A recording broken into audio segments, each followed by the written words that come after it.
North eastern 7টি রাজ্যের দায়িত্বপ্রাপ্ত additional director manager major general Gagandeep বুধবার দুদিনের রাজ্য সফরে আসেন। বুধবার এডিনগরস্থিত এসটি পল স্কুল পরিদর্শনে যান তিনি। সংবাদ মাধ্যমের মুখোমুখি হয়ে তিনি বলেন, এই প্রথম ত্রিপুরা সফরে আসা হয়েছে ওনার। ত্রিপুরা ন্যাশনাল ক্যাডেটের ক্যাডাররা সুশৃঙ্খল এবং একতা জাতীয়তাবাদের উপর উদ্বুদ্ধ হয়ে দায়িত্ব পালন করছে। তিনি ত্রিপুরার শিক্ষক শিক্ষিকা এবং ছাত্রছাত্রীদেরও প্রশংসা করেন।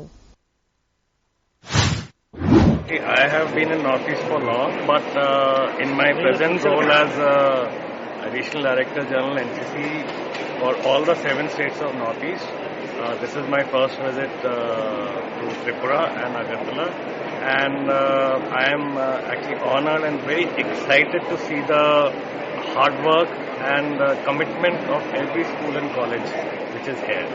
And it is for that only that based on the directions from highest level, we are in process to actually try and identify how we can expand the footprints of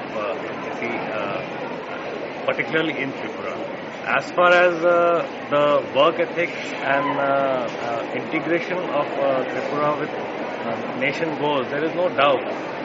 This is one of the best performing state, and every cadet or even the teachers I have met, they are committed to the national cause and they are part of the national ethos.